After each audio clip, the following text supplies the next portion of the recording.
Well, by raising a hand, who's heard me speak before? Okay, so a good, probably 3/4 of the room have not, and that's a good thing because we're wanting to share with what we have, and also I'm here because I want you to vote for me for governor. And before I get going, I want to ask a question. It's an important question. It's a question that I didn't ask really myself until I was about almost a year in solitary confinement in federal prison. And before anybody, when I say that, like I actually said that in church one time, and I could just see everybody going, "Oh man, we got a criminal in there." And well, maybe we do, but I will say that I was never convicted of a crime, a federal crime. We were not even a misdemeanor. My father, my brothers, myself, and many others spent 2 years in federal prison. The federal government spent $100 million trying to prosecute our family. We went through 2 major federal trials and was never even convicted of a misdemeanor. But we did spend that time in federal prison, and about half that time was in solitary confinement. And for those, like if I'm just having a conversation and I want to, talk about that time, and I don't want them to really, get into the whole thing about going to prison. I just say, yeah, we went to college for 2 years. Because it was an education. Believe me, it was an education. It was rough. And so that question that I want to ask is, what is liberty? Seems like a simple question, right? In fact, I was in the lab a couple months ago, and I took a picture of this monument. There was a whole bunch of them. And you see here, there's a star there that says, those who gave their lives for freedom. And so, evidently we feel it's so important that we would send our sons and our daughters off to war to fight for freedom, that we'd actually send them off and with a good chance that they're not going to come home. And so this is something that's important. We feel it in our hearts. When we sing the national anthem, we feel it. When we think about our country and those who serve to defend it, we feel it. What is it? What is liberty? So I want your feedback. Anybody want to give it a shot? What's liberty? What is it? Go ahead. It's a God-given right to move about freely as you deem fit, based on eternal laws that are fixed. Okay. And what God says. So it's a God-given right. You're associating with being able to move about. Do what you and to do what you want. And so what you deem necessary for yourself and for your own. I would agree with that. Anybody else want to give it a shot? Right here. I've always considered it being able to do the right thing as opposed to being able to do anything. Okay. Being able to do the right thing. Yeah. Okay. Anybody else? Come on, there's got to be a couple more. You got to think about liberty, right? What is it? What is it? I mean, we spent. Oh, back here. Go ahead. To do that which does not harm others.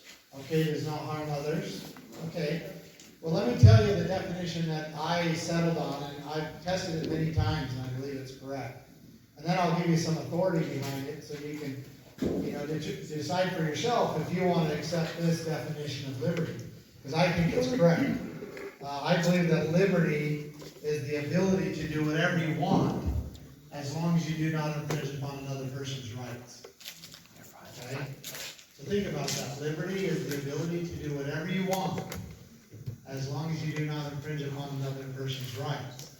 So we're going to apply that here, just so you may be questioning whether this is just my definition, just a nice idea. It's certainly not mine. Actually, I found since then that many people have defined this very closely as well, including some people like Thomas Paine. He's a pretty good authority, right?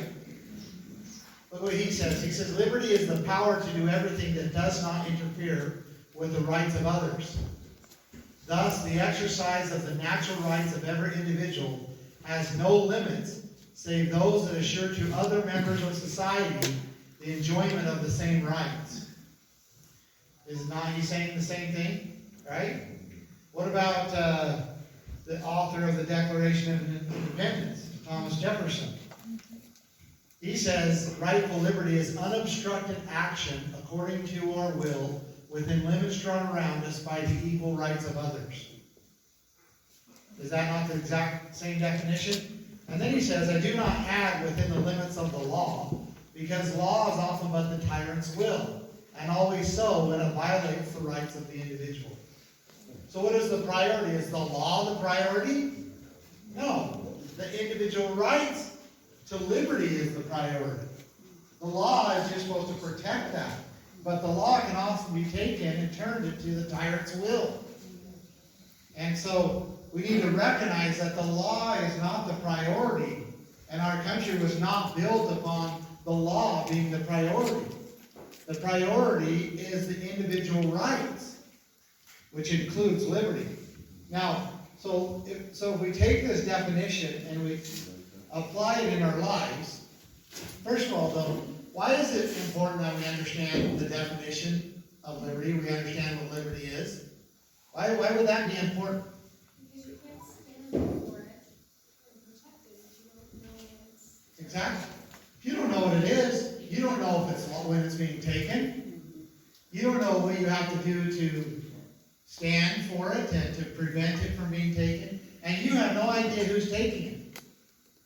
So I want to go through an exercise. Did you have a comment? Yeah, I was just gonna add that, it's also for my neighbor's rights too. If I don't know what my rights are, I don't know if somebody comes along and violates my neighbor's rights and I don't know what they are, I'm gonna just stand and say, oh, well. Yeah. So let's apply this into our lives a little bit. Because to be honest with you, I believe that understanding liberty and what it is, when it's being taken, and who is taking it, is probably the most important thing that we're doing right here. Because then you'll be able to go out as a community, as a people, and recognize that your liberty is being taken. And that in some cases, which I think I'm going to show here, your liberty is pretty much gone. Right here in the United States of America. So let's test that. So let's look at this. Okay, so if we're going to use the definition that I defined it as, and of course Thomas Paine and Thomas Jefferson defined it as, then the right to worship would be, how would we define it? The ability to worship whatever you want, as long as you do not infringe upon somebody else's rights. Or however you want, whenever you want, right? So do we believe that we have the right to worship? Yes. The freedom or liberty to worship? We do. All of our founding documents protects the right to worship, right? Freedom of religion. So we are supposed, well, what is that? That is the ability to worship however, whenever, whoever you want. Now somebody said, yeah, well, we should be able to worship a yellow dog if we want to. And another person says, well, you might get fleas, but you have that right. And I'm not saying that that means that you're going to receive salvation. That's not what I'm saying. But what I am saying is that this nation and the natural laws given to us from God give us the right to worship whatever we want, however we want, whenever we want. And that is the definition of the freedom to worship. What about the freedom to own and control property? Okay, what would that mean? That we can do whatever we want with our property, as long as we do not infringe upon another person's rights. Okay, do we believe that? So with this exercise, are we losing that liberty? Is it pretty much gone? No. It's pretty darn close to being gone. Because if someone accuses you, you can have a whole mess of officers kicking in your door and coming into your house. Without any due process, without an indictment, in many cases, without even a warrant, nothing, right?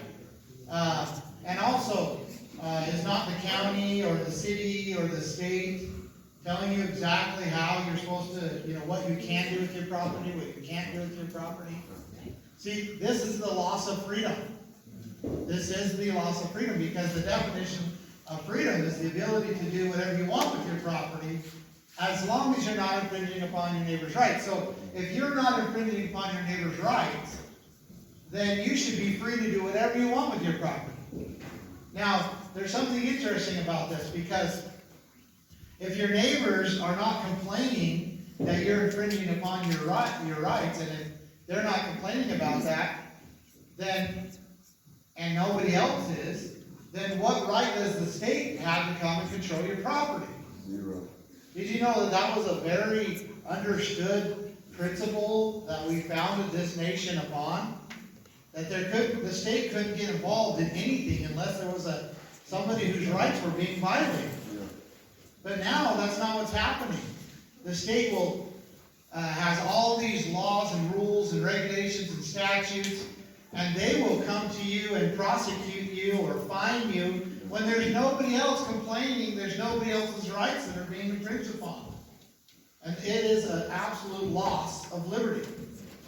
Now, what about the right to travel? Again, to be able to go anywhere you want, as long as you're not infringing upon somebody else's rights. You can't force someone to go with you, right? You can't force someone to pay you to travel. But as long as you're not infringing upon somebody else's rights, you should be able to travel wherever you want. I like this one, the freedom to trade. So to be able to trade, thank you, Tom. Be able to trade with whatever you want, as long as you own it, right? And as long as you're not infringing upon somebody else's rights. So I should be able, as long as you want to trade with me and I want to trade with you, and you own it, what you're trading, and I own what I'm trading, you and I should be able to trade with whatever we want. And that's the freedom to trade. Are we also losing that? So now with this exercise and understanding the definition of liberty, which I have to admit, until I was put under great duress, I hadn't really thought and defined liberty. And so, but now understanding it, it's very easy to see when it's being taken. And also it's very easy to see who's taking it. Because I'll tell you right now that your county offices, your courthouses, and your municipalities and your state buildings are clear full of people who despise this definition of liberty. Despise it. And in fact, they can't define it. They can't define liberty, but they hate this definition. But I'm here to tell you that it's the very definition that our founders built this nation on. And until we understand it and start defending it, we're going to lose it. Because liberty is very precious.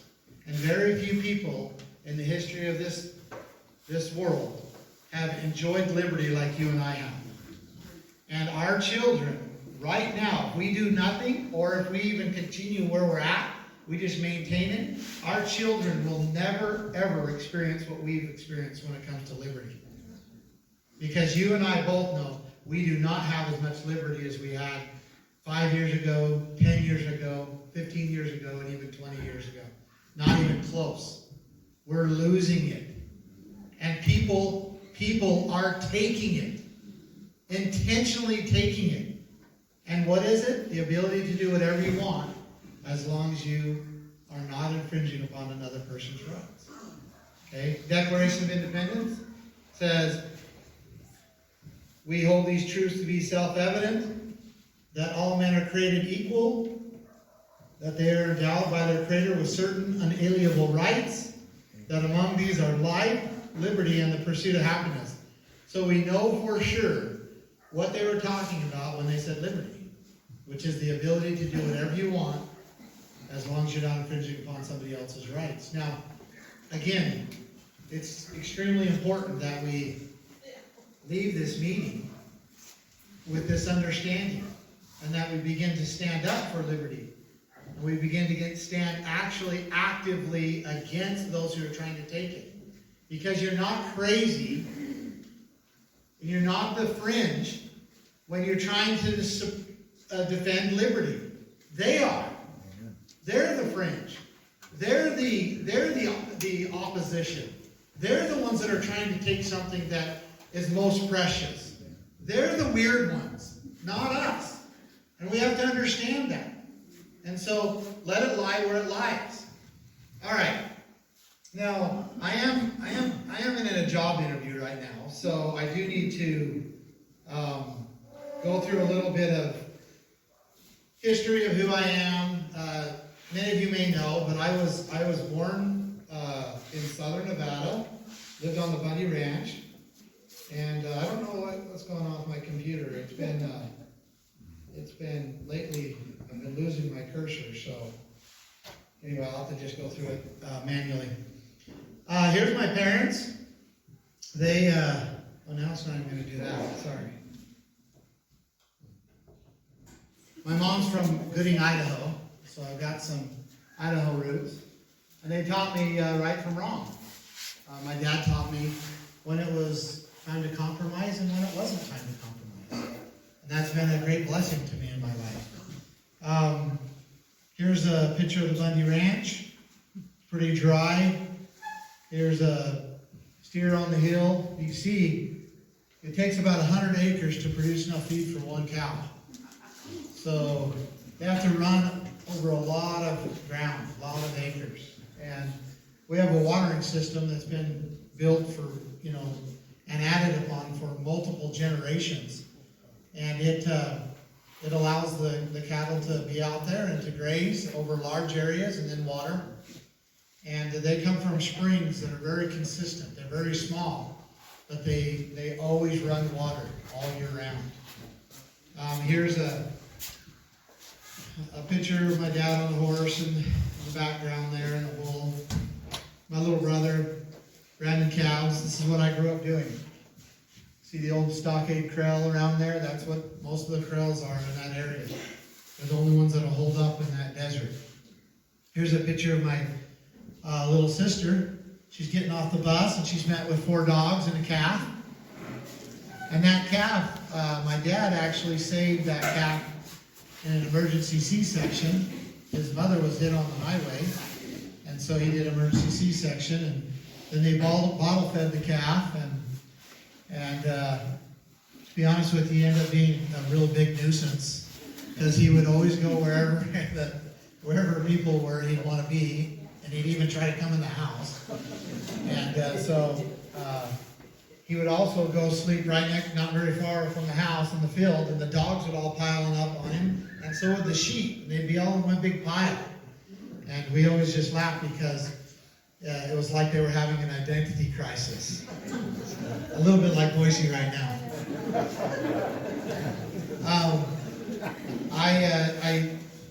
When I was a teenager, my dad basically said that the ranch wasn't going to produce enough living for all his kids, and that most likely I was going to have to go and find another way to make a living. And I didn't like that idea, but that was the reality, and I knew at some time I was probably going to have to leave the ranch because I was right in the middle. And the ranch only produced enough living for about 2 families. And my dad's family was still, like I said, I was in the middle. He still had a lot of kids. But before I did go and try to make a living, I went and served a mission for the Church of Jesus Christ of Latter-day Saints. I served in Minnesota, and I was there again for 2 years. And it was a refinement for me, because here I am, kind of this rough and tough, ranch-grown young man, I guess. And now I'm in Minnesota in a white shirt, tie, and suit, and I'm teaching people about Jesus Christ. And but I do consider this sacred times for me, because I left there dedicated to the Lord. That no matter what I was going to do, I was going to do it for the Lord. And so I want you to know that this is my boss. This is who I'm going to answer to. And you need to know that. Because as governor, this is who I'm going to answer to. Now, I did come home, and I went to a little school in Cedar City, Utah, Southern Utah University. I was there for a while, and I started a business, and I I thought it was a good idea, they were gonna put me through college, but actually, my business ended up taking up most of my time, so I went that direction. But I was wondering why I was in Cedar City, because my business would have done better in another area, but I knew I had to stay there, wait there, and I figured that out after a few years, because I was waiting for my wife. And I convinced her to marry me, and then we ended up right after that moving to Arizona. We ended up having 6 children, 3 boys, 3 girls. I've got 3 of them here today. Bowen's right here, and who knows where the 2 little ones are. Well, there's one up there. So they've been traveling with me and being my helpers. It's been a lot of fun. Now in Arizona, I took my business down there, and I ended up building one of the largest private fleet maintenance businesses in Arizona. And so I've managed hundreds of people, hired hundreds of people. I've dealt with millions of dollars a year in budgets, and I had to build that from scratch. And I want you to know that, because ultimately, a lot of the skills that I learned in running this business and building it from scratch will be needed in the governor's office. I ran that business for 21 years, and then I ended up selling it, so I don't own that business anymore. But before I sold it, I could see that this industry, the fleet maintenance industry, was in terrible need of technology and software, because I'd been hunting for it and needing it, couldn't find it. So I put a team together, and it took us several years, and then we ended up building a software and testing it in our shop and so forth. And it worked so well that we began selling it to other shops.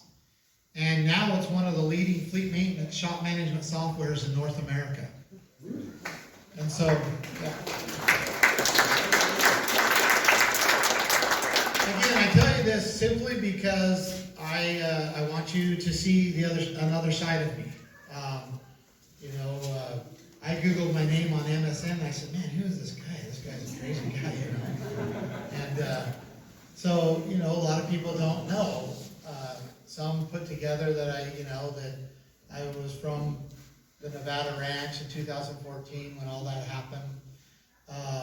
But most of them have no idea what my history has been and what I've done, and why I'm here, standing here, and why I would believe in any way that I could be qualified to run the office of the governor in the state of Idaho.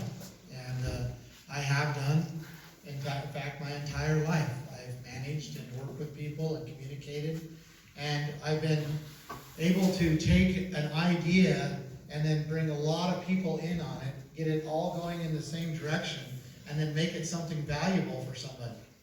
And I've done that multiple times. And isn't that exactly what you have to do in the office of the governor, working with the legislature and all the things that need to be done? And so that's why I offer this side of me. Now, I won't go into too much of what happened, but you may or may not know that the federal government came after my family, or at least my father's ranch. They wanted to make a mitigation area out of my father's ranch, mitigation for the desert tortoise, and my dad wouldn't yield his rights. And so there ended up being a battle, and during the Obama administration, he sent an army after my family, and it's pretty much looked like it was going to be another Waco or Ruby Ridge situation. They were trying to make my family like we were crazies out there and resisting the federal government. But we had a tool that's called social media, Facebook. We were able to actually show the people across this country what was really going on, and how they were killing the cattle, how they had snipers around our home, threatening our family, how they were killing the cattle by helicopter, burying them in mass graves, destroying the water infrastructure that's over 100 years old, the corrals and the roads, and all by threat. And the American people came and responded, and they were not going to allow. Again, I have no idea what's going on with my cursor, so I want to show you a picture here, if I can get it to after. Here we go. The American people were not going to allow another Waco see what we were showing, and they knew that what we were saying was right. And so this is the result. Hundreds of people came to the ranch. Ultimately, thousands of people came to the ranch. And they give the federal agents an ultimatum. And that ultimatum was to leave the ranch. Now, if you look at this is the rear view mirror. This is all the federal vehicles leaving. But this is only about a third, because this convoy goes all the way up to this freeway up here, I-15. There was 107 federal vehicles left that day, and they never came back. Yeah.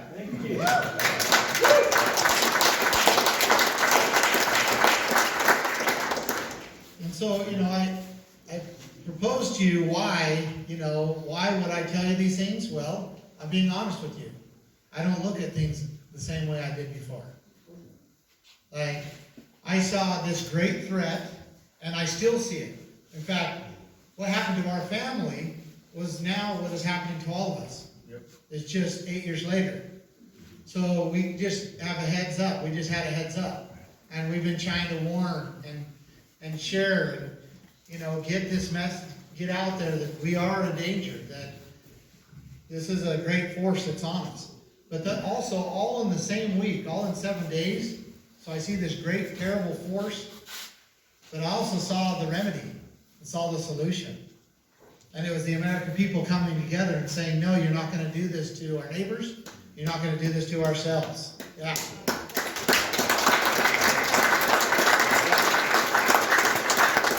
So, I need you to know and understand that this is what I believe and what I know, and that this experience has changed me, and I believe that it has changed me for the better, and I believe that those things happen so that we can warn people, so that we can share and say, hey, look, this is what's happening, and this is the remedy or the pattern that we need to follow.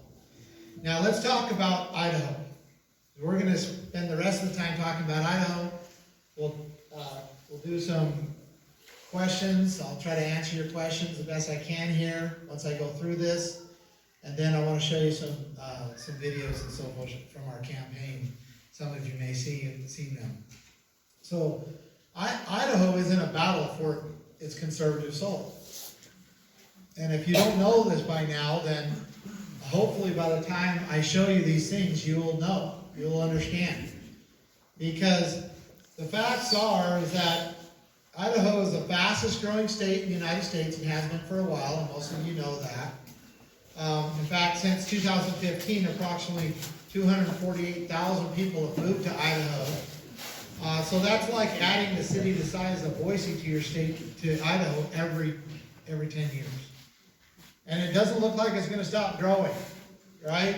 We may have little lulls here, but it looks like we're going to keep adding Boise, this amount of people the size of Boise, to Idaho every 10 years.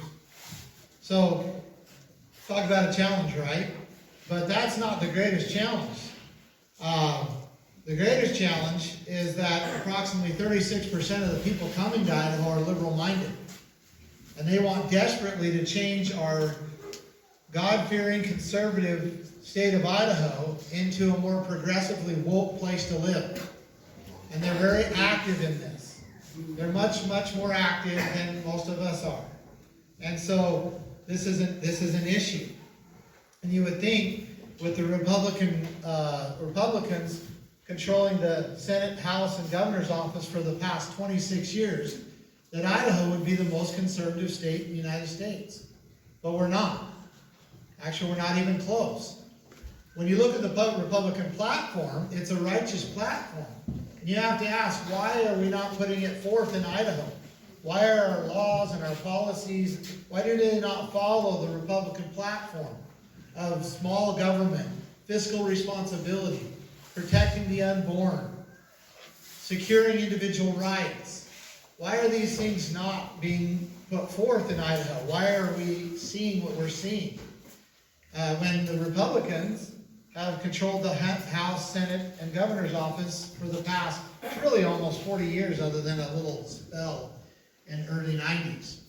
And And, you know, I'm gonna show you some things here that I think will answer that. But I think right off the bat, we have to start really looking at who is leading and controlling the Republican Party. Because we know that the Idahoans are very conservative, right? They're very conservative. They believe in the principles that are set forth in the Republican platform, but we keep voting for people that don't seem to be putting that forth. We keep seeing things like this and having battles like this. And in fact, the last time I went down to the Capitol building, all over the park and all around the Capitol building, on all the light poles were rainbow flags hanging from them. And just think about that. These are the states or the cities' light poles. And someone is being paid by the city or the state to put up a flag that's a rainbow flag that was purchased by the city and the state, maintained by the city and the state, taken down by the city and the state, all of those things stored by the city and the state in Idaho, right? And it all comes from the taxpayers' dollars, but it's an agenda that by far the majority of Idahoans don't agree with. Well, and I think we need to start looking at who we've been electing. Because, for example, did you know that Governor Little, when he was a senator back in the 2000s, did you know that he was the only state representative of all the representatives in Idaho, including the Democrats?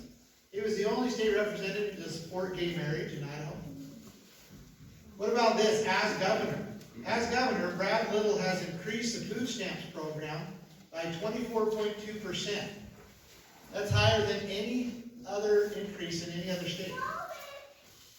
He's also dumping millions of dollars into government-free housing. He just dumped another $50 million into government-free housing.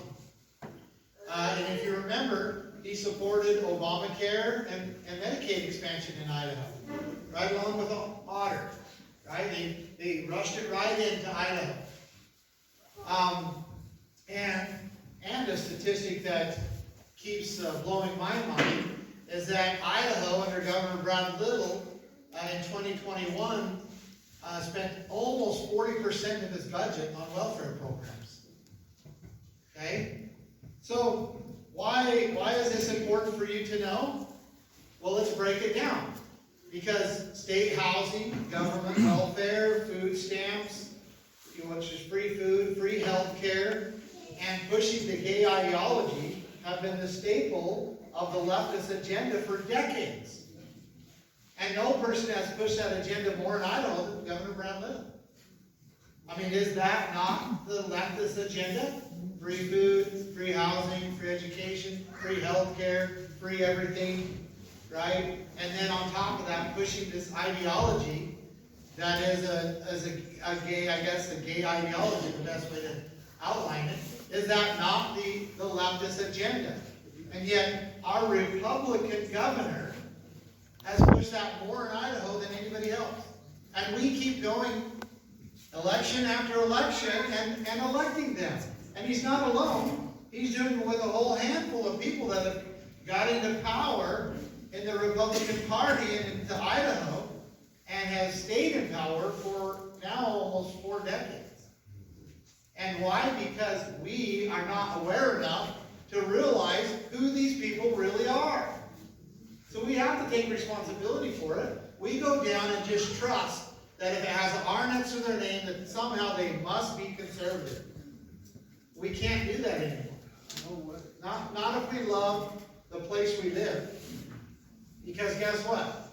That's what the conservative people in Oregon did. Oregon was an ultra-conservative state not very many years ago, a couple decades ago. Washington, California, Nevada, New Mexico, Colorado. The people of Colorado right now, the conservative, God-fearing people of Colorado, are looking around at each other and go, what just happened? We didn't even know this was even going on. And now we've lost our state because of the very same thing. They allowed people to infiltrate their party that really didn't believe in the platform. And they voted for him trusting, because we are just getting up in the morning, going to work, taking care of our families, going to church, coming home, which is a good thing to do, but guess what, my friends? It's not good enough. We can't do that anymore. We have to do more, unfortunately. And people have always had to leave the fields to defend themselves, and we're no different. So this is what's happening. And it is no wonder that Idaho is in a fatal battle for its conservative soul. Now, if this is all I have to say, I think we could probably, rally and get these things fixed, which we know we're going to have to. But Idaho is not only the fastest growing state in the United States with the most increase in welfare programs, but under Brown Little's reign, Idaho was first in a few more things as well. Idaho was the first state to arrest pastors for organizing church services outside. Did you know that? The first state, Idaho. Always trust in chariots and others trust in horses. Did you see what that officer just did? He just stripped the Bible out of the pastor's hands so they put handcuffs on him and take him to jail. In Idaho. Now, I've never watched this without being somewhat moved and extremely concerned by this situation. And I want to read to you the First Amendment of the United States Constitution. Now, if you remember, the First Amendments are the Bill of Rights, right? And the states would not ratify the Constitution until they added the Bill of Rights, because they were concerned that they were going to create a government that was just going to be like the one they just fought against. And so they wanted to make sure that their rights were declared, that certain things were off limits when it comes to the government, so that they didn't, so that the central government or the federal government didn't think that they had power to start doing things they didn't have power to do. And so they added the first 10 amendments, and then they ratified the Constitution. And the very first line of the very first amendment, or the first Bill of Rights, so it would have been the highest concern and the highest priority for them, right? It reads, Congress shall make no law respecting the establishment of religion or prohibiting the free exercise thereof. Meaning it's completely off limits. That governments do not have authority to prohibit the exercise of religion. So, again, what's going on here? Now, if there was any question, let's go to the Idaho Constitution. And it says, in Article 1, Section 4, it's titled Guarantee of Religious Liberties. The exercise and enjoyment of religious faith and worship shall forever be guaranteed, and no person shall be denied any civil or political right, privilege, or capacity on account of his religious opinions. And then, so that's very clear, right? Very, very clear. But again, if there was any question, which I don't think there is, let's go back to the section 19 here. And this is titled Religious Freedoms Guaranteed. Now listen to this, because I think this is beautiful writing. It says, it is ordained by the state of Idaho that perfect toleration of religious sentiment shall be secured. And no inhabitant of said state, that be Idaho, shall ever be molested in person or property on account of his or her mode of religious worship. So what are these officers doing in Idaho, in the United States of America? What are they doing? They took an oath. They took an oath to these constitutions. Every officer takes an oath to both the state and the U.S. Constitution. And they took an oath to uphold and defend it against foreign and domestic enemies. And it says, I read very clearly, it says that arresting pastors is unlawful. It is against the authority that the people give them. And yet they're doing it in Idaho. They're doing it, so, like, how or why are they doing this? Why are they doing this? And also, doesn't this give us a lot of, understanding of, that we're not really in this protected bubble that we think we are here in Idaho? Out of all the states in the United States, Idaho was the first to arrest pastors. Idaho was also the first to arrest a mother for taking her children to the park. Sarah Brady, we just heard about it. Right? Idaho was also one of the first states to raid businesses for not shutting, to prosecute and raid businesses for not shutting down. This is something. So again, why are the police acting like this in Idaho? Why were they? Well, because they were obeying this man's orders. That's what they were doing. They were obeying his order. Even though it's completely contrary to the constitutions, they were obeying his order. And let me give you this order.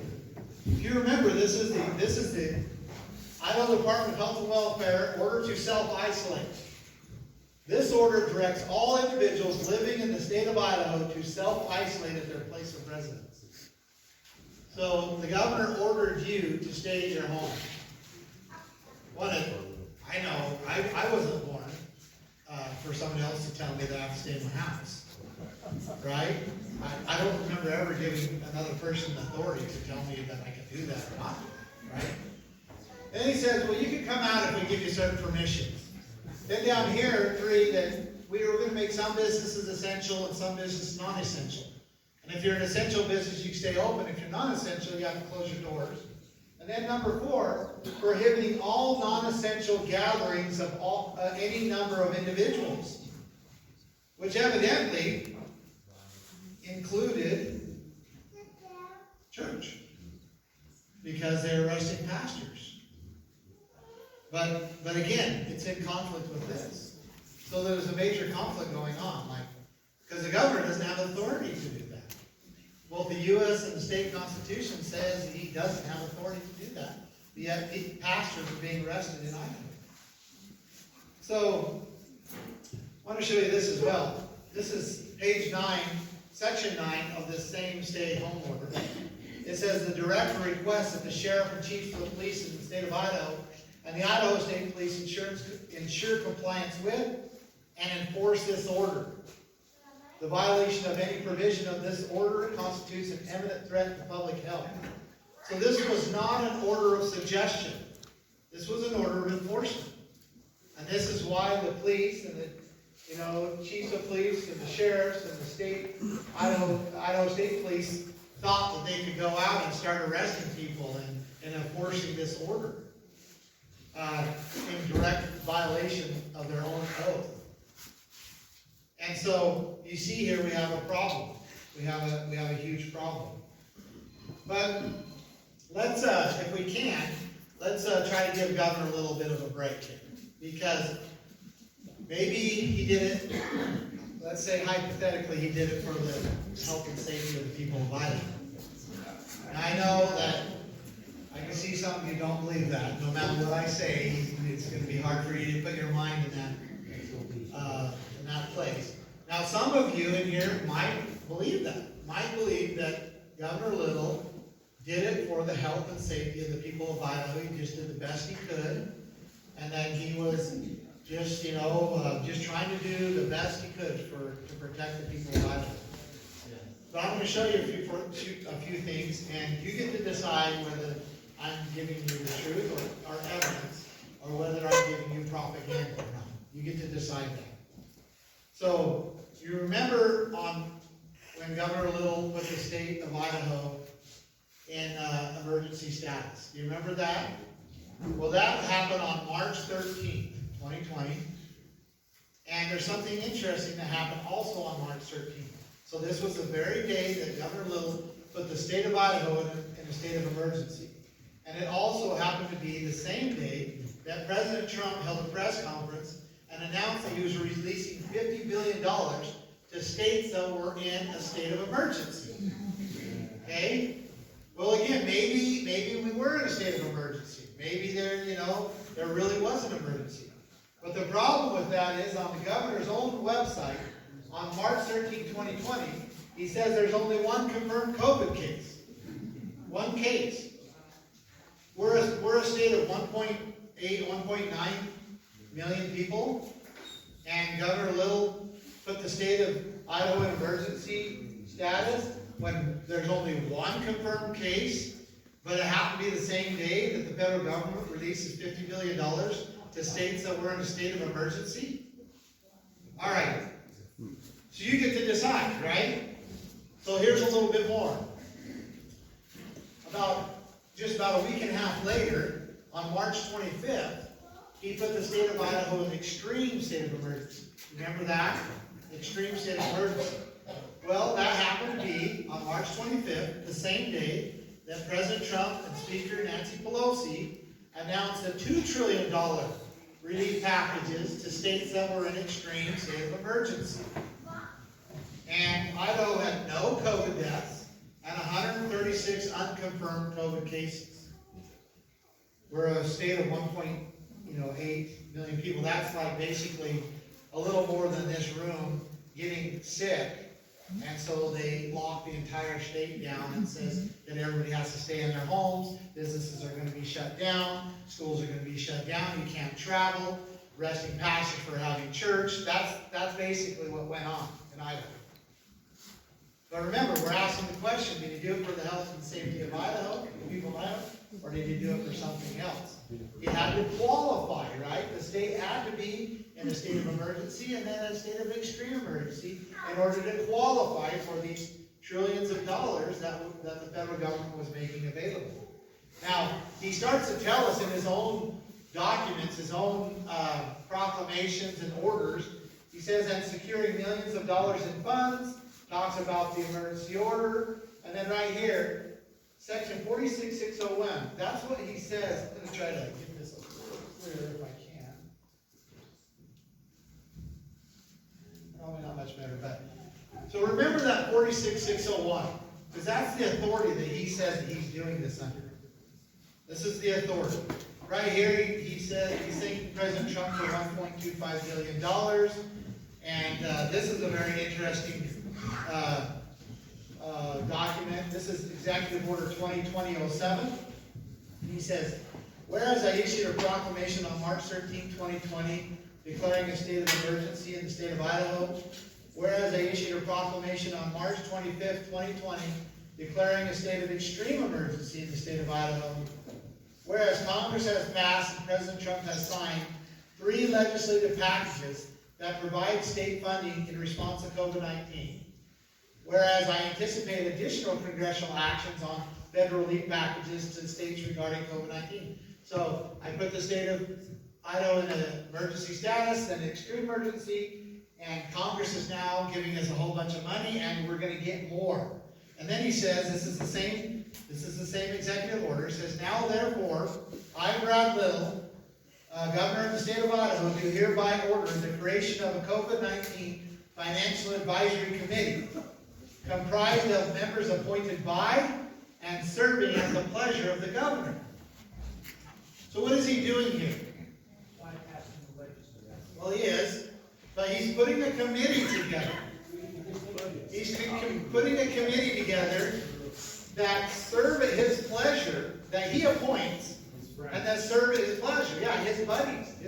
He's getting them together, and they together are going to decide where these billions of dollars are coming from. And they're going to spend this money out of the office of the governor for the coronavirus relief funds and other funds to be administered by the office of the governor. So who's supposed to administer the funds of the state? Yeah, the legislature, right? And why is it important that the legislature does it and not the governor's office or not some other way? It is their job, right? But what was the other one? That is bureaucracy. Yeah, it's a bureaucracy. It's literally the definition of unelected. So, you're right. What's that? It is. The Constitution declares that. But why would the Constitution and the founders? It's because they didn't want a small group of people in closed rooms deciding where the money of the state goes. They want the people's representatives to decide that, all out in the open. There's 105 of them, and man, they really will battle and go back and forth until they finally agree where the money should go, and it's all done out in the open. And it's spent out in the open, and they're not all friends, so they all are there. And that's why, to prevent a small group of people, a bunch of buddies getting together and either lining their own pocket or spending it on something that the people don't want, or using it to keep themselves in power, or to build the bureaucracies of the state that become very, dangerous to the people. That's all the reasons why. And then what did Governor Little do? He did just opposite of that. Now, are we talking about a little bit of money, or are we just talking about a lot of money? You don't have any idea how much money the governor got and is spending from the federal government? It's, now that we know at least it's $18.7 billion. 18.7. Just kind of put that in perspective. That's 2 times the annual, a little over 2 times the annual state budget. Okay? And he took it to himself, with him and his buddies, and they're spending it, and they have spent it on their own, without legislative oversight. Now, do you remember when I said he was doing it under that Authority 46601? Well, let's go to that. Let's look at that. So, Title 46, Militia and Military Affairs, Chapter 6, Martial Law and Active Duty, 46601, Authority of the Government. So what did he put the people of Idaho under? He put the people of Idaho under martial law. And that's not like, I'm not saying it because I'm running against him or trying to decide. This is an absolute fact. He put the people of Idaho under martial law. And he did it, and he held us there for over 740 days. Now look at what this includes. Section 2. During a period of state of extreme emergency, remember, he created this extreme emergency. It wasn't an extreme emergency. There was no flood or tornado or anything massive destroying people's lives and tearing us apart. He created it by his quote-unquote executive authority. So during a period of state of extreme emergency, the governor shall have complete authority over all agencies of the state government, including all separate boards and commissions, and the right to exercise within the area all police power vested in the state. What do we call that?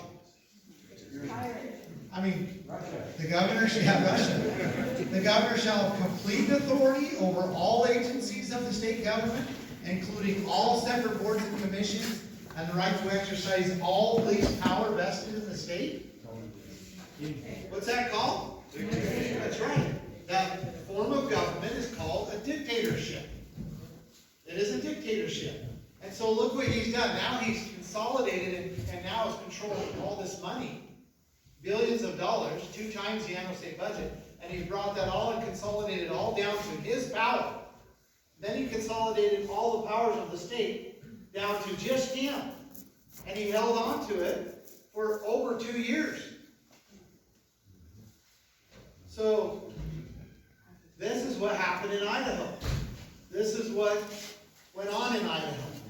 And this is somehow why pastors were arrested, mothers were arrested, hundreds of people were arrested, all because he claimed that he had authority to do all of this and completely disregarded both the U.S. and the state constitution. Now, remember, we're still trying to answer for sure why he did this. You know, why did he do this? I think there's enough evidence to come to the conclusion that he didn't do it for the health and safety of the people of Idaho. But we actually don't have to question that anymore because he tells us in his own words. In a press release this year, he told us not very long ago. And he says, the emergency declaration served as an administrative function to recoup FEMA dollars for a variety of needs throughout Idaho. So why did he do it? He did it. So what does FEMA mean? Federal Emergency Management, yeah, Association, so federal dollars. So he put the state of Idaho, locked us down, had pastors arrested, mothers arrested, business owners raided, shut businesses down, you know, all shut our schools down, put everybody in fear. He did all of that so that he could get FEMA dollars for some pet projects that he wants to do here in Idaho. And that's this is his words. Then he goes on, he says, without the emergency declaration, we would not be able to provide historic tax relief.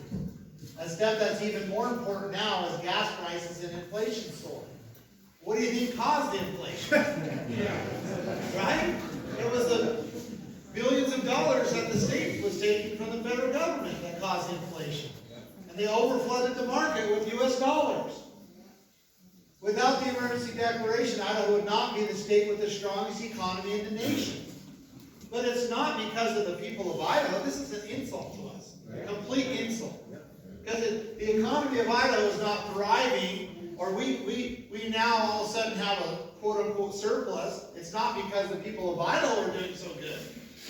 It's because the Idaho government got so much money from the federal government that now they're claiming that they're in a surplus.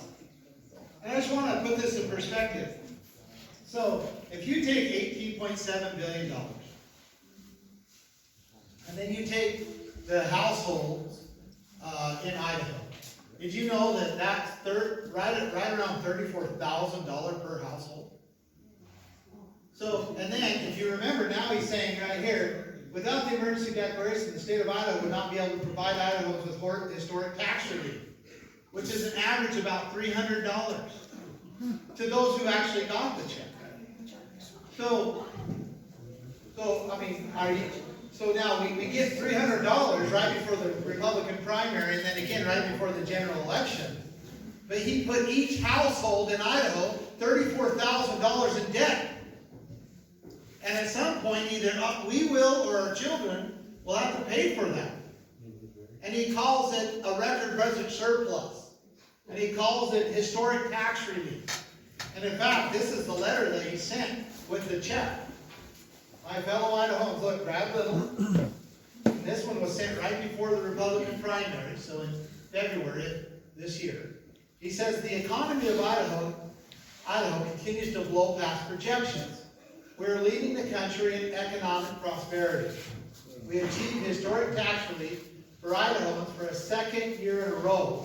We're returning your tax dollars with our record budget surplus. Again, it's not a true surplus. Did you know that Idaho hasn't been able to pay its own bills for the last 38 years, except for the last 2 years? And they still borrow money from the federal government, even these last 2 years. But, so, all of a sudden, now, all of a sudden, during listen to this, we achieved historic tax relief for Idahoans for a second year in a row. What 2 years is he talking about?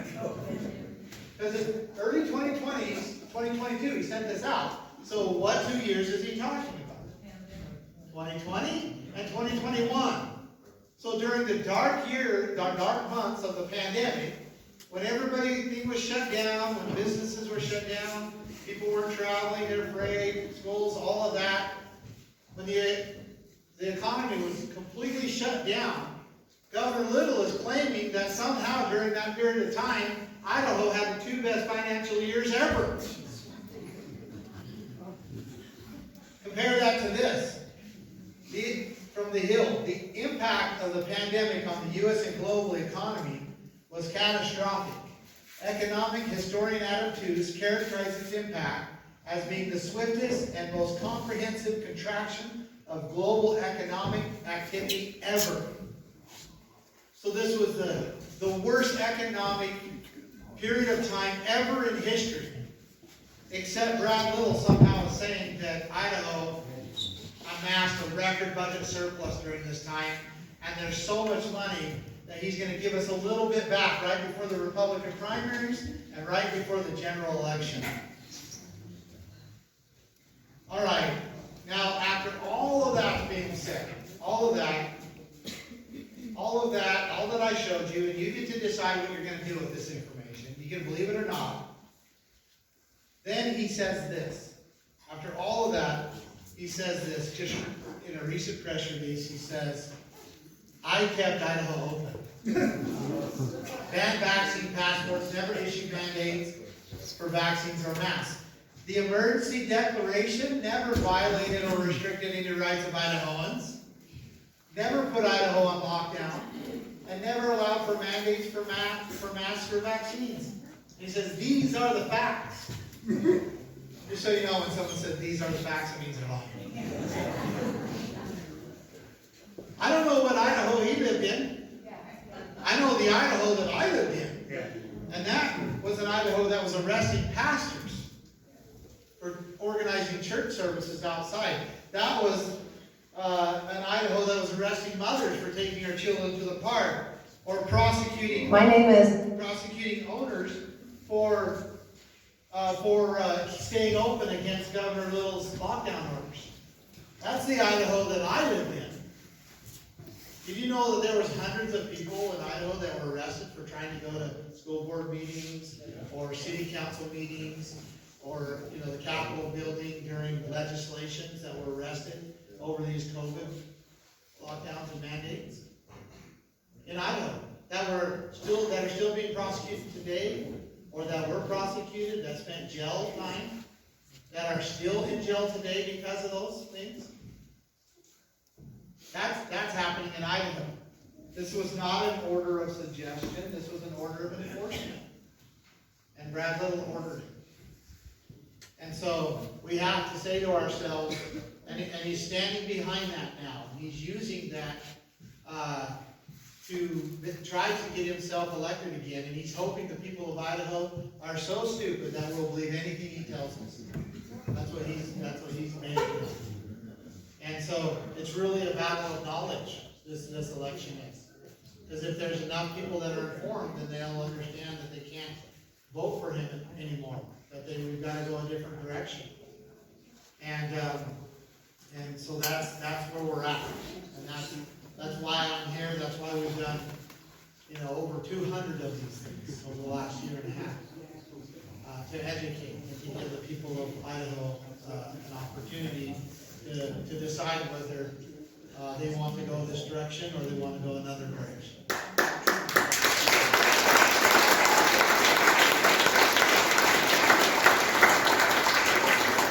Now, I want to get into some questions here, but I also recognize that it's important that we don't just talk about the problems and identify the problems. It's very important, and we need to be responsible and identify what the solutions are and what we need to do, and then go do it, right?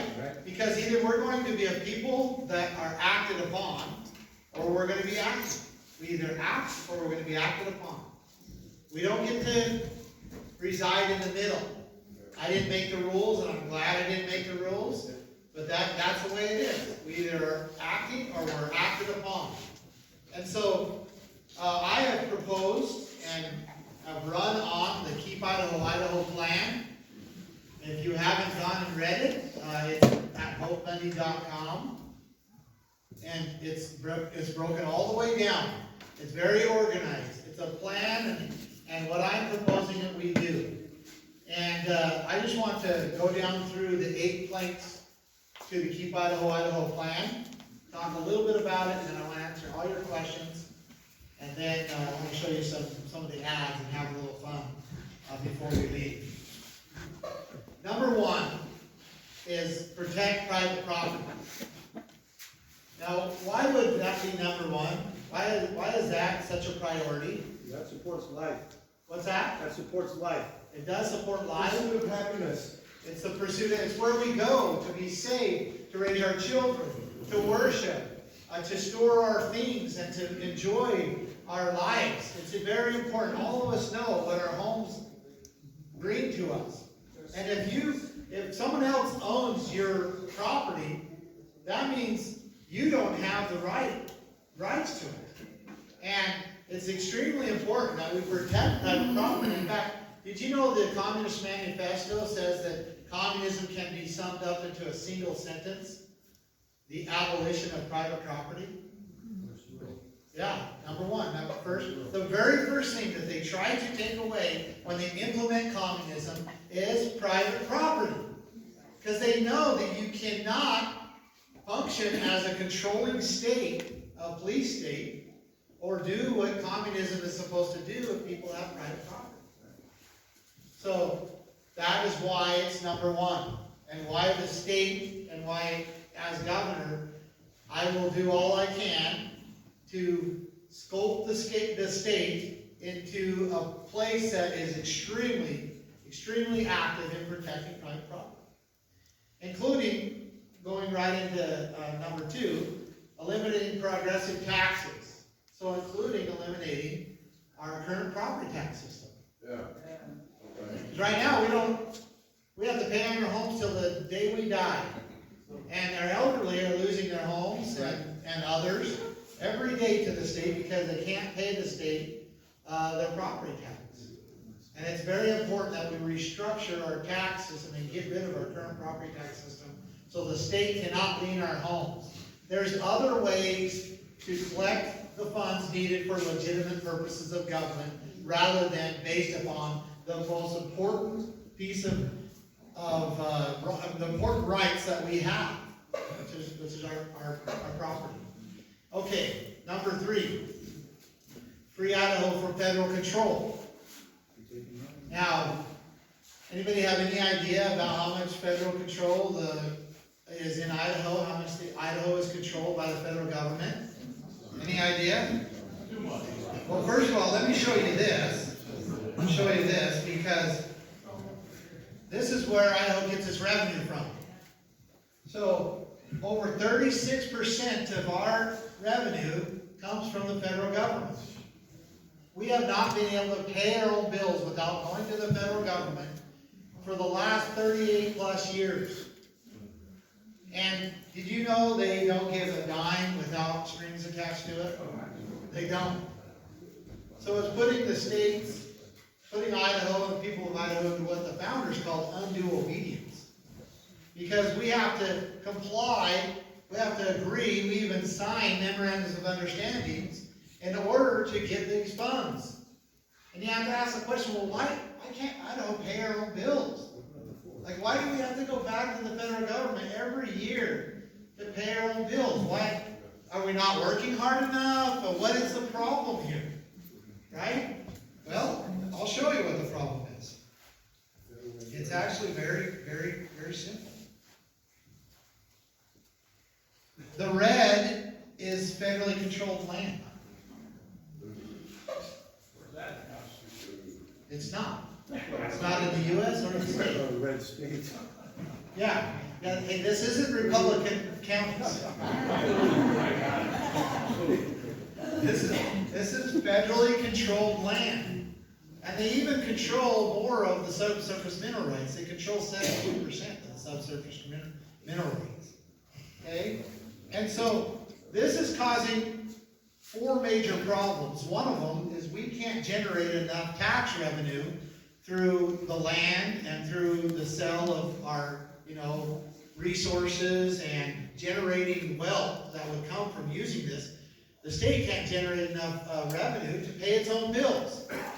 And so that's one. And so therefore we're going back to the federal government and have to get money from them. And they say, sure, we'll give you money, but you have to put critical race theory and Common Core in your schools. And you have to implement use of force policies in your policing agencies. And you have to adhere to the FBI controlling our local policing departments and agencies. And you have to implement UN building codes in your little counties. And we wonder what's the county doing? And we all get up in arms. We're like, what in the world's going on? And when you really unveil it all, it's because they took millions of dollars from the federal government and signed a memorandum of understanding that they would push UN building codes in our counties. They contracted with the federal government. Why? Because we can't pay our bills. Now, it's also causing us to our affordable housing crisis. because we're landlocked. So our property values are out of balance, and so is the building cost, because we can't even harvest our own forests or use our own minerals. They're keeping, so what are we doing? We're buying lumber out of Canada, paying 3 times the price, or 4 times the price. While we watch our forests burn up, Yes. because they won't let us use it. I mean, how much does this make sense? It makes no sense at all, right? It's also destroying the #1 industry in Idaho, which is agriculture. Because we're having to build on our agricultural land. That's why this looks like this. This is all the irrigated farm ground. We came in and we claimed it, right? And the federal government later says, look at all this land that was unclaimed, and they claimed it. And that's why it looks like that. And so now we're landlocked. We have to build on our agricultural land, rather than building on the little hills and valleys and areas around these towns that were perfect for development. We're building right in the middle of our farms that we can never get back. Never get back. And we're creating a situation of dependency where if we continue, we won't even be able to feed ourselves. So that's what's happening, among other things. Now, this isn't just an Idaho issue, actually. I want to show you a map, another map of the United States when it comes to federally controlled land.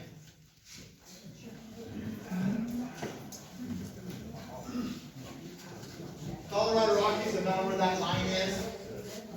So east of Colorado Rockies, 2.4% federally controlled, and it was pretty much established according to the Constitution. West of the Colorado Rockies is 51% federally controlled, and the federal government came in on top of us after statehood, and unconstitutionally is claiming our land as resources. So now, just burn that in your mind. Kind of, like when you look at a light and you close your eyes and you still see the light, right? That's what I want you to do here, because I'm going to show you a few more maps. One is a fire history map of the United States. Okay, because we want to see, well, how well is the federal government doing with this land? Like, how well? So let's look at a fire history map of the United States. Look familiar? What about this? This is actually fires that were actually going on September 19th, 2022. So just, a little over a month ago. Look at Idaho is burning up. So, we have to ask ourselves, what are we doing here? Why are we doing this? Right here's a map of the restricted lands in the United States. So like wilderness area, national parks, area of critical environmental concern, all of that. You see, slowly but surely, they're laying more restrictions and more restrictions on top of our land, so we can't use them and access them, so we can't hunt on them, so we can't, they're getting rid of our roads. I had a county commissioner in Boise County just yesterday come up to me and he goes, man, they're doing what they're calling reclaiming all our old logging roads, and we are losing our access. They're taking out all the culverts, and they're, sometimes they'll even bring heavy equipment in and get rid of the roads, and they're making it so we don't have access to our lands. And it's a huge concern. And it's mostly pushed by an extreme globalist green agenda. That's what it is. But that's not the real motive for the federal government controlling the western United States. You want to know what the real motive is? I'll show you here. Here's a map of the gold and mercury mines in the United States. What about uranium? You see, the western United States, is the most wealthy place in the world. There's more concentration of wealth in the western United States than anywhere in the world. And yet places like Idaho can't even pay their own bills. We can't even pay our own bills? What are you talking about? We're one of the most wealthy places when it comes to natural resources, which is where wealth comes from. Because I challenge you to point to anything that we benefit from, use, enjoy, eat, that didn't come from the earth. Our clothes, these computers, everything. Everything comes from the earth. So if you control what comes out of the earth, and you control the resources, and you control the land, you have full control over everybody. And Idaho is resource rich. The western United States is resource rich. What about energy? Like natural energy that's coming from the ground. We know energy is a very powerful thing to have, right? And a very powerful thing to control. We all like to turn our lights on. We all like to charge our electric cars. No, probably not.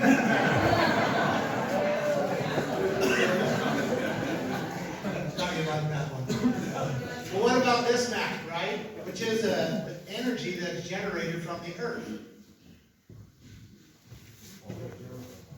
You see, we have great blessings here. Yes. Great blessings here. We're richly blessed. And yet, we're being restricted from using it and benefiting from it. And we have a situation right now like, this is, I mean, I could go on and on and on, but Idaho has some of the largest cobalt deposits in the United States, and some of the most wealthy deposits in the world. But the federal government is controlling them and saying that, you know, that they belong to them. And so what's happening is the federal government is leasing the cobalt mines to an Australian mining company. The Australian mining company is making billions of dollars a year. The federal government's making billions of dollars a year. And then we are having to, every year, go to the federal government and ask for a little bit of that cobalt money back so that we can pay our own bills. And they say, sure enough, we'll do it. But you've got to do this.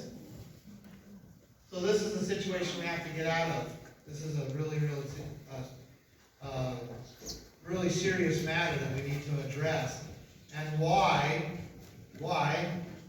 we need to be free, we need to free Idaho from federal control.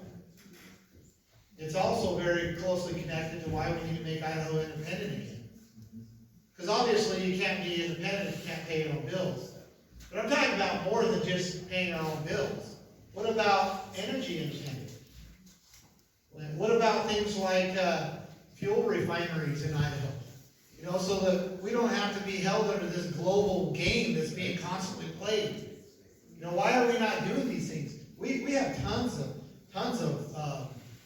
natural gas. We could even possibly have a seaport in Idaho. Did you know that? In Lewiston, Idaho, there's a possibility of actually having a seaport. It'd be a lot of work, but All of our coal is shipped to China. yeah. All of our coal, not one bit you can't buy in the state of Idaho, out of the country. Our timber. There was a time when they were coming in and harvesting our timber, and it was such good timber in Idaho that the trees, by the time they could get through it, the trees, like there was so much of it that the trees would actually grow back before they come back around. And so there was like this source of timber. I mean, we have great blessings here in Idaho. Great blessings. Now, number 5, bring back the rule of law. You know, I've experienced that. What does this look like? Well, where we stop prosecuting people when nobody's rights were violated. Which is the majority of what we're doing in Idaho. Yes. We're one of the states with the largest incarceration rate. Did you know we're shipping our inmates down to Texas because we can't handle them here? We've got so many, and most of them never committed a crime that has a victim. And so these are things that we need to do. Number 6, make Idaho an economic powerhouse. Why not? Why don't we secure our money? Why doesn't the state start securing our money and protecting that? Why don't we turn Idaho into an economic powerhouse by using these resources? Responsibly, of course. Number 7, secure the quality of life for every Idaho family. That's the duty of the state, to make sure that you're secured, that your rights are secured. Remember the definition of liberty. The state should make sure that you're right to do whatever you want, as long as you're not infringing upon another person's rights, is secured, to make sure that that is secured. Number 8, make Idaho an example of peace and prosperity to the rest of the world. And boy, do we need that, right?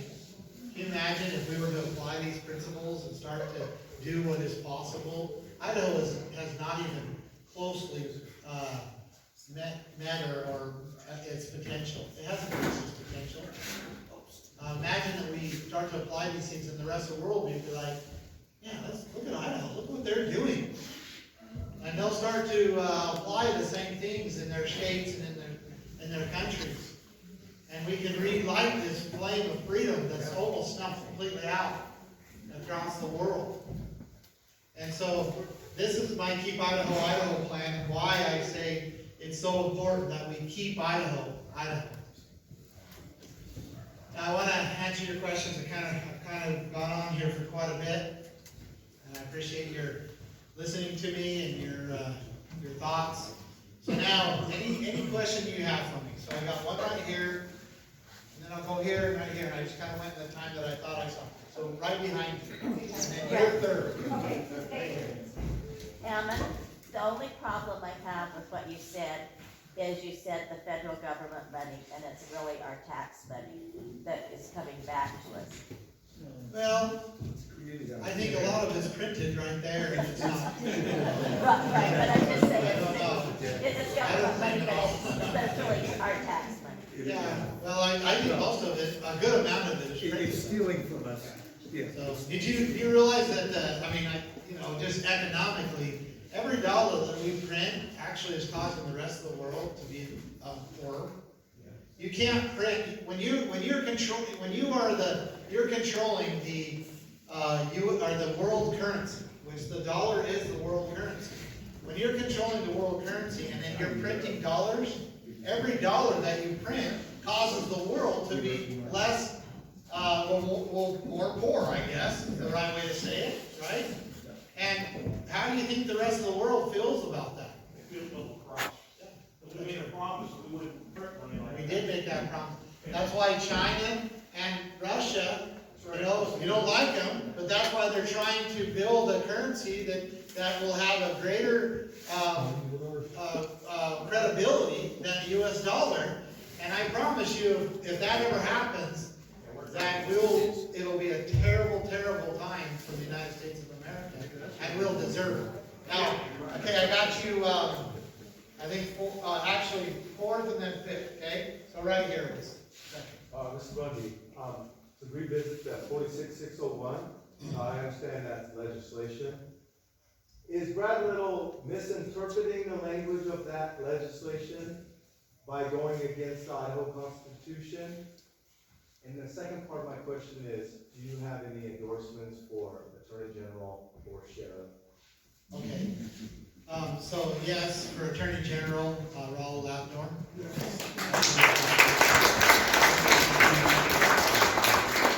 Also to the second part of your question, which is a great question.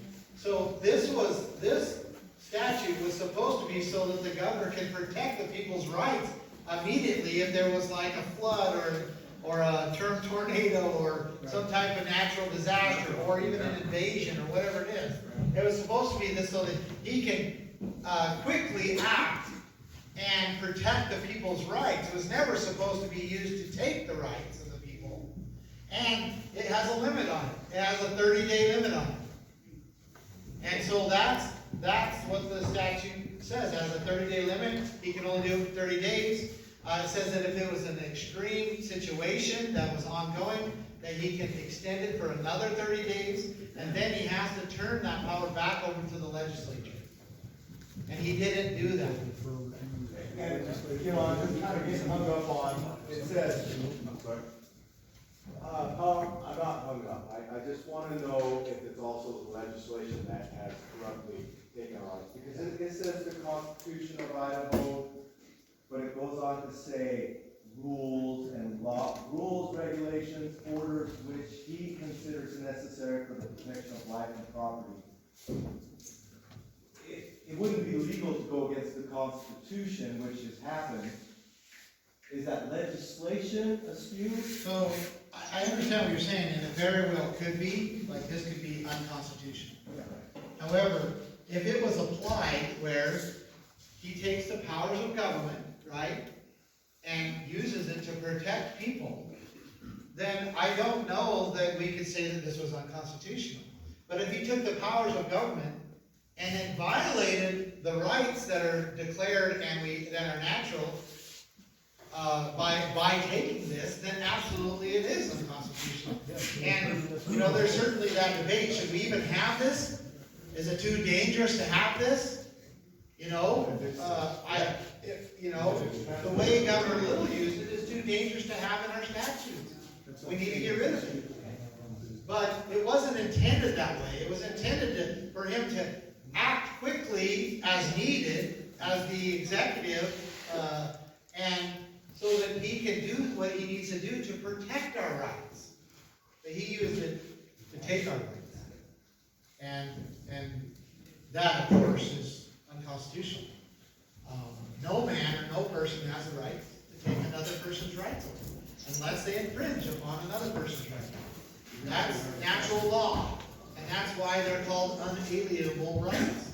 What does unalienable mean? You're not supposed to be separated from them, right? God gave them to you, and they're not supposed to be separated. All right, great question. Now right here.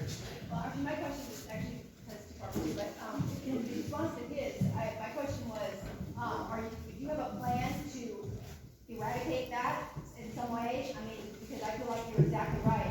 There's probably, if we all experienced it, that is probably a violation of our constitutional rights, especially the way he did it. Do you think there should be any changes made to that, or what's your thought on that, is one part?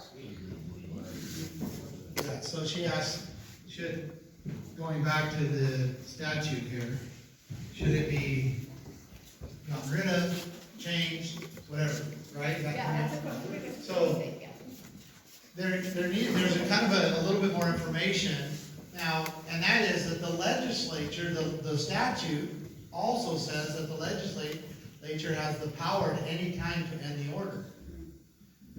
And so, and what happened is we started trying to get the legislature to come together and end the order. And there's actually a period where it says if he holds on to it for 90 days, it says the legislature shall convene, right?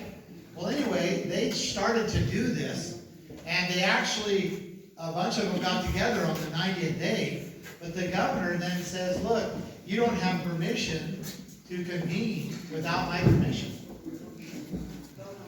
And so then the legislature's, we don't have permission. But the statute is very clear that they have the power to convene and end the order at any time. And so our legislature is very weak, and the law it is a little confusing.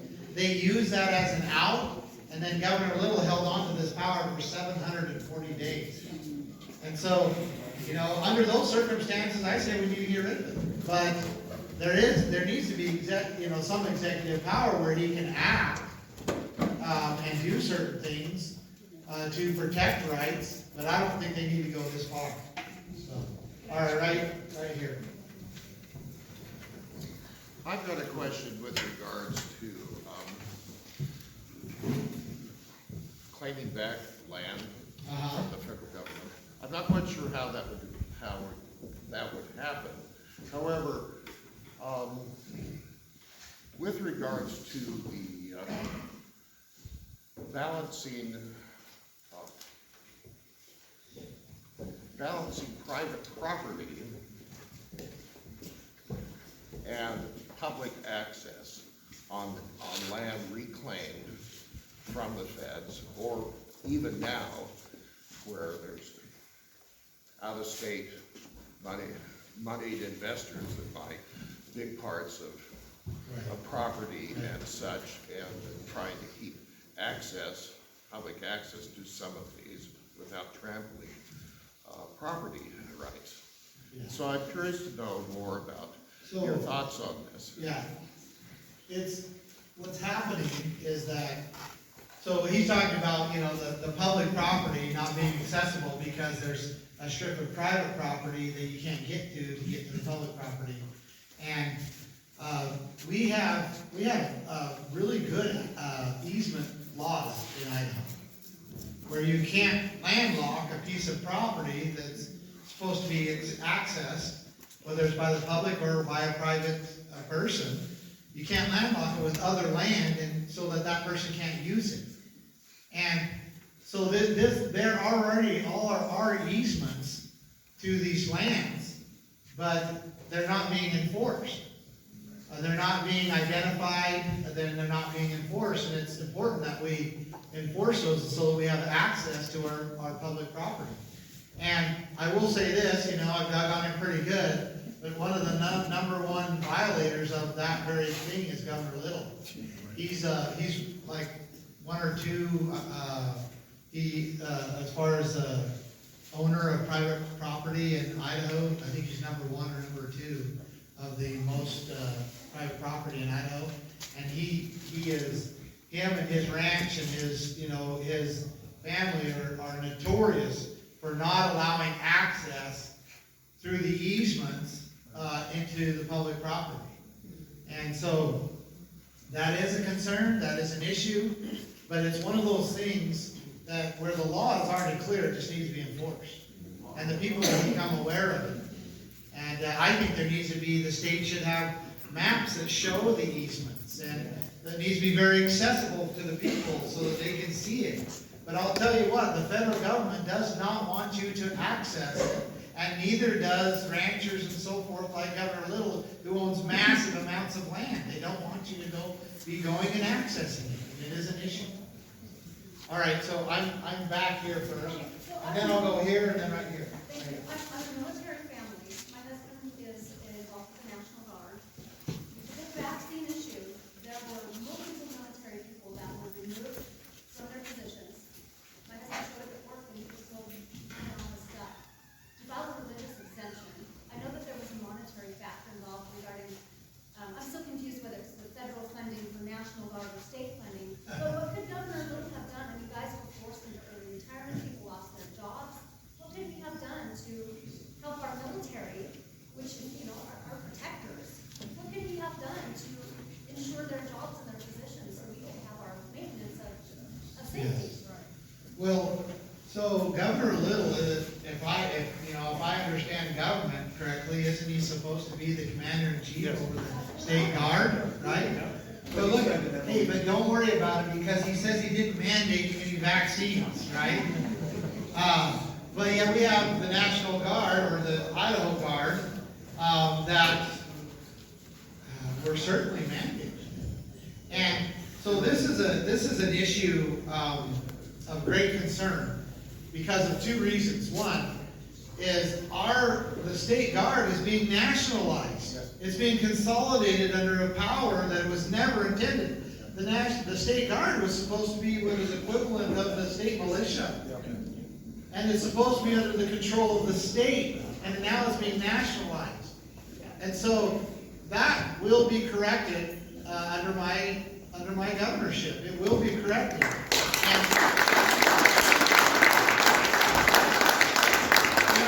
our state guard will not go and enter a conflict unless the Constitution is upheld. And the U.S. Constitution says that it can't be. Hold on a second. I'm going to hold you to it. Okay.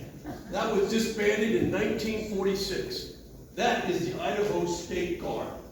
Okay? We'll talk afterwards. Okay? There's a difference. Title 32 is when they're not active status. Title 10 is active status.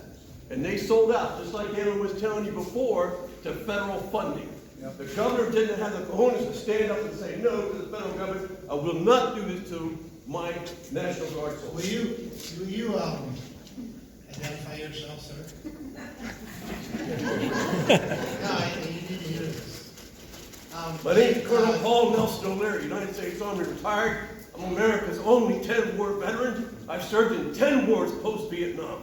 I started my career in the Idaho National Guard. I served 3 years full-time as a state employee, and I cashed my blue beret in for a green one and went terrorist around the world for 30 years because I'm a restless Irishman. But I'm home now. Okay?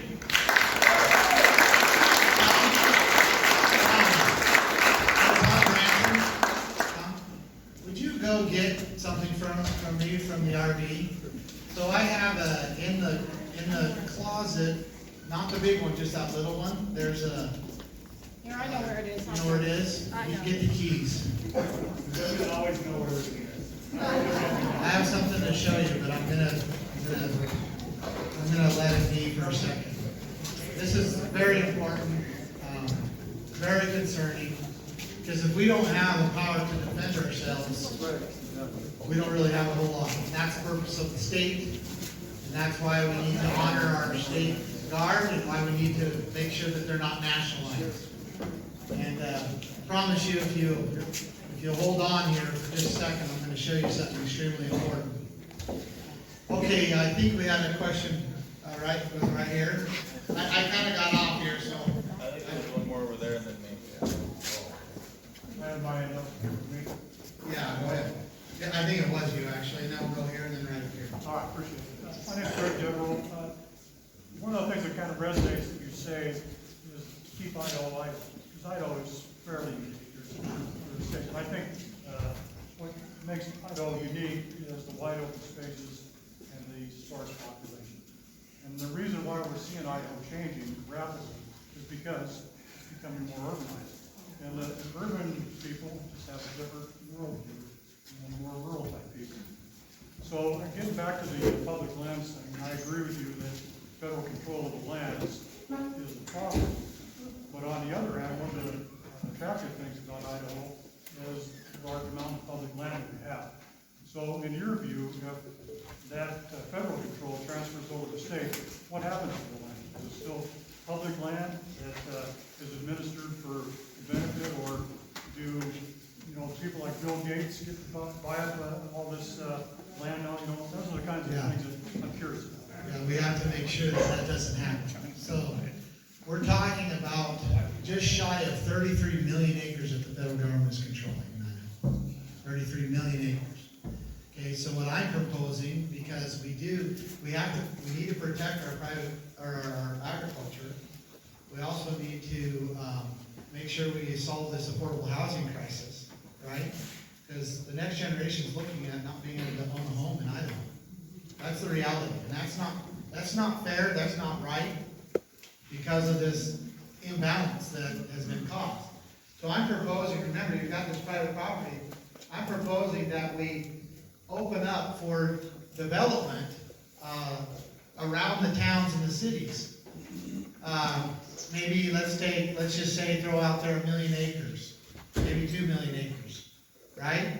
And then we make sure that we preserve our forests and our hunting, hiking, fishing, and camping ground as what we call multiple use. So multiple use is where you can access and hunt, hike, fish, and the people actually have a right, which we have a constitutional right to access this land, where you do that, but you're also logging, you're grazing, you're mining, and you're using it. And that's where we came from. Did you know that? I mean, the hunters, what roads do they use? What roads they use the loggers and the miners' roads to hunt. And there's always how we originally developed the West was that we were using it as multiple use. And that needs to be made sure that it's legislated where that can't be sold, where we can't sell it, and where it's under the jurisdiction of the local government, the counties. Now, and also this land that we would open up around the towns and the cities needs to be disposed of in using disposal tools, much like, let's say, the Homesteading Act, except we'd probably do it through like auction, but it wouldn't go to, it couldn't be purchased by corporations, or as the state defines as a person. Did you know that? Because it would have to be done as individuals. That means a man or woman, and then there's things like they can't sell it within 7 years, they have to develop it, and all of these things, these are good disposal laws that we already know work to make sure it doesn't get in the hands of people like Bill Gates or other NATO countries and so forth. And these are important things that we do, and we need to be really careful that we do them correctly. But just so you know, we're losing it right now, and it's going to be, we have to get this done. We have to make sure that we do it, and we do it right, but we have to get this done. And I believe the time to strike is now, because as soon as we start acting and doing these things, the federal government's gonna come and try to stop us legally, right? Well, and there's gonna be this battle that's going to ensue, and it's ultimately gonna go to the Supreme Court. Well, we just saw the Supreme Court push an issue called Roe versus Wade back onto the states, right? How could they push an issue like that back onto the states and not push this back onto the states? Especially when you show them a map like this. So I believe the time to strike is now. I believe that it is the correct time, and if we don't do it, Idaho will completely lose its sovereignty. All right, so I know there's other questions, but I want to show you something here.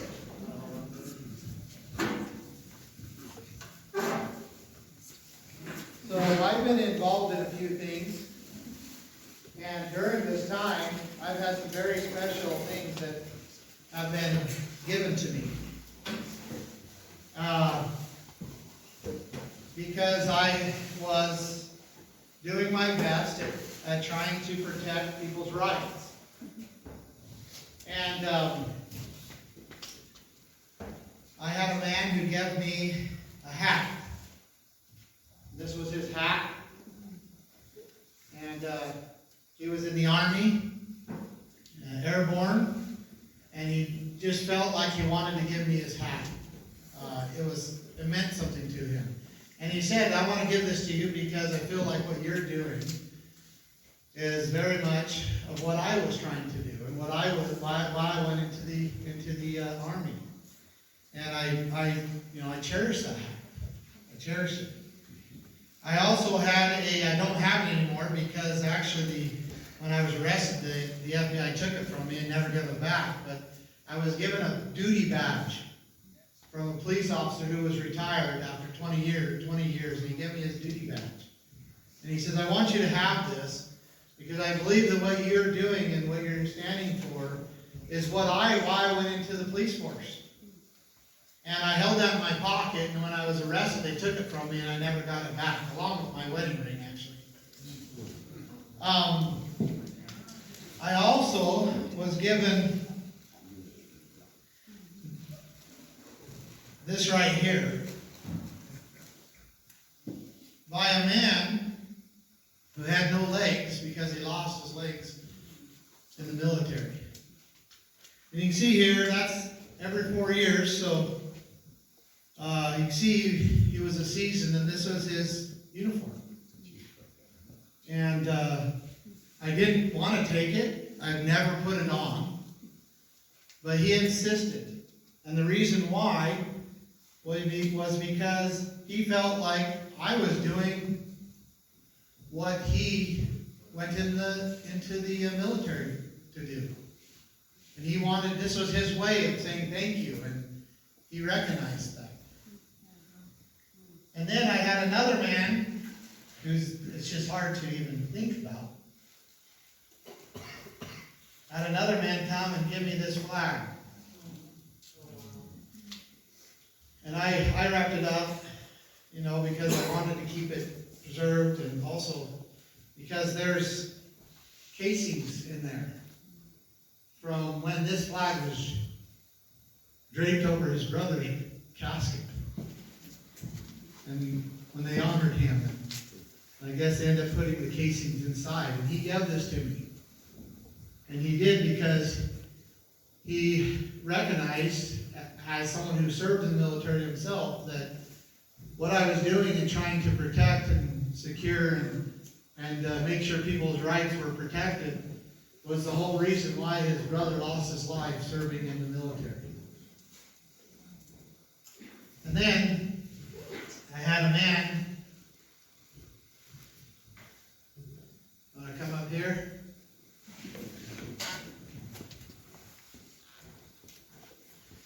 Come to me and give me something very special to him that I still completely, I don't I'm so grateful that I had this opportunity. Thank you for that. Because he gave it to me in a very, very, very stressful time when I was trying to stand for a family. And just a few days before I was taken to federal prison, spent 2 years. Because he recognized what I was doing. And you want to describe to them what this is? It's my Bronze Star from Iraq. I've got 3 of them. This one's for valor. And I figured that when I was watching Emmett Bundy out there trying to do, and going up against the whole United States government to help these people. And I said, what courage? That's courage, people. I don't think that his opponent can match up to that. He doesn't have. He believes what he's saying. This man, I'm telling you, his heart is intact. And he believes what he's doing. And he knows it's right. And we know it's right. And we gotta help him. God help us.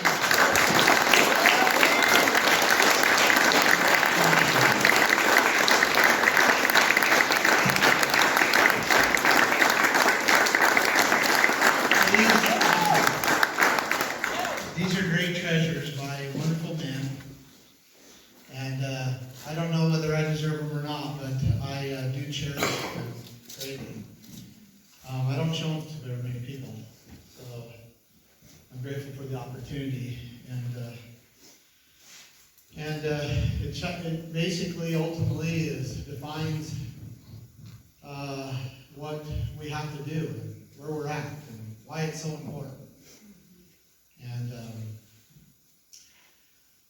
you know, if I could, I'll answer questions afterwards privately, because I want to go into basically some of these campaign ads that we've been doing and wrap this up. I feel that we've covered a lot of ground here, and I'm grateful for your participation and for your energy and for your seeking to try to understand what's going on here and what I've been trying to do and seek to do, and I'm grateful that you've been here.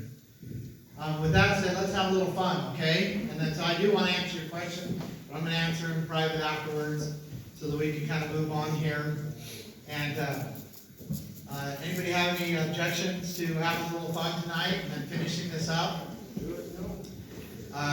So I've got some ads here. Some of you might have seen some of them, maybe not. But maybe if we turn down the lights or turn off the lights, let's have a little movie night, okay? This first ad that I'm going to show you, it was a lot of fun making, and it's called What Makes California, California, okay? What makes California, California? Is it the drugs? Is it the homeless? Is it the crime?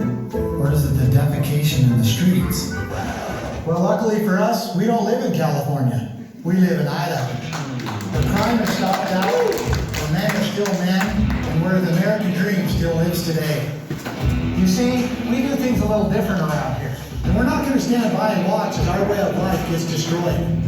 This November, we have one chance to keep Idaho safe from crime, from drugs, and from violence. To keep Idaho free from mandates, from lockdowns, and tyranny. We have a chance to keep our children safe from indoctrination and exploitation. This November, we have one chance to preserve our way of life. I'm Emmett Bundy. Vote for me to keep Idaho, Idaho.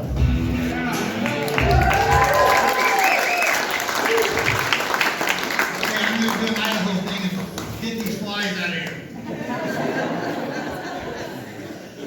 All right, this next one, I have to warn you, it's PG-13, but it actually is extremely important, and because of the topic is why it's pretty much PG-13. But I do believe that we need to face this issue, and we need to be very strong upon this issue for our children. This one's called groomers. Something is happening across America. And it isn't isolated to California, New York, or Washington, D.C. It's in our classrooms. It's in our libraries. It's online. It's in our streets. It's in our parks.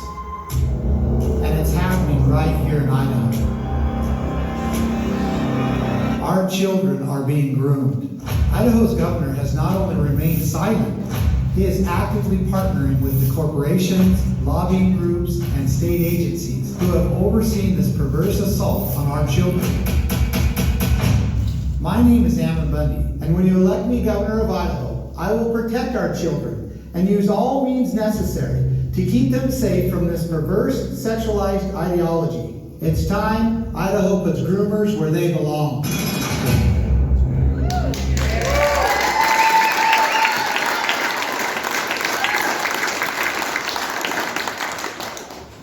This is another serious, probably one of the most serious problems that we have faced. And this one is titled, There's a War Going On. There's a war being waged against the most vulnerable and helpless people in our society, the unborn. With over 75 million abortions in the U.S. alone, abortion has become the largest genocide in human history. But with the overturn of Roe versus Wade, states have been given an opportunity to fight for the lives of the unborn. Brad Little sided with Democrats in Boise, but he refused to fight when he called Idaho's laws on abortion unconstitutional and unwise. I want to be clear, murdering children is not a choice, it is a crime. And when I am governor, this crime will no longer go unpunished. My name is Ammon Bundy. I will put an end to abortion on day one.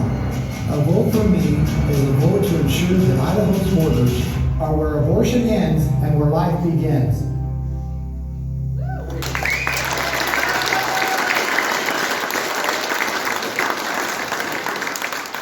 Well, I know that I can't serve one day knowing that in some way that we haven't stopped abortions in Idaho.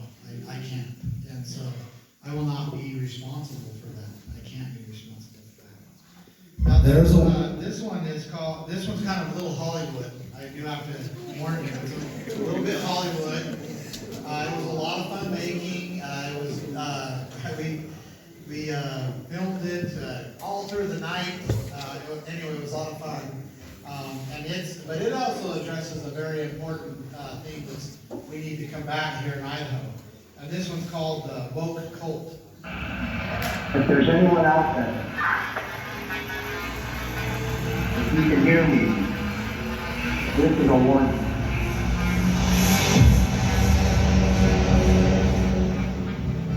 There's a new threat in this great land, and it's come to Idaho.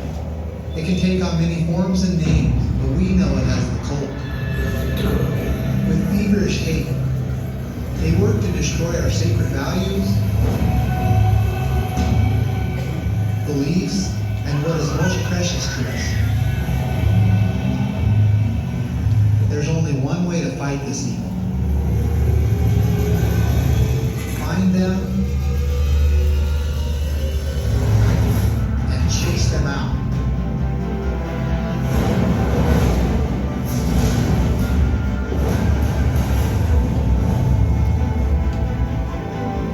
For now, they failed, but they're still lurking in the darkness. And this battle has just begun. Join the fight at votebundy.com.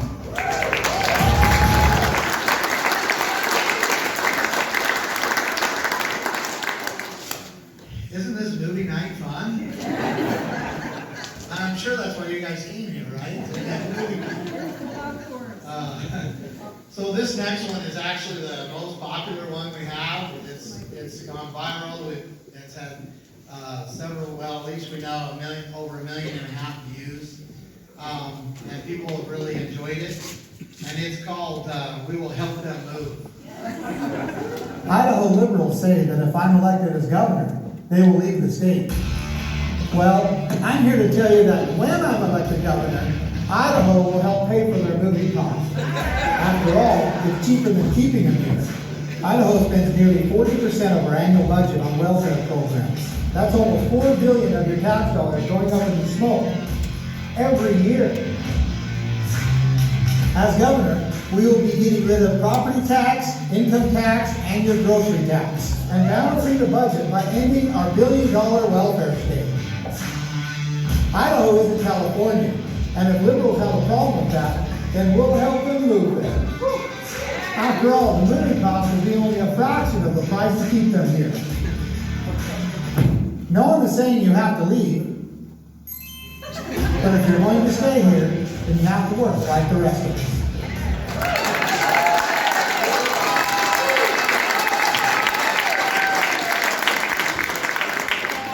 All right, I got one more for you, but after this, we'll wrap up. This will be the last part of what we're going to do here tonight, other than me answering some questions privately. But I want to thank you again for your participation, for coming, for spending your Saturday night with me. I will say that we've done hundreds of these town halls, and this is the very last one. So this video here is, what's that? Save the best for last. It was a special one, so thank you very much. This video here sums it all up, and it's called That's All.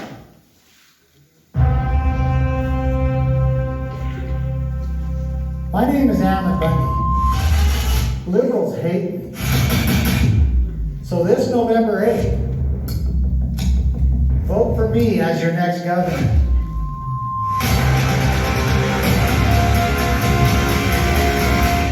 That's it. That's the whole act.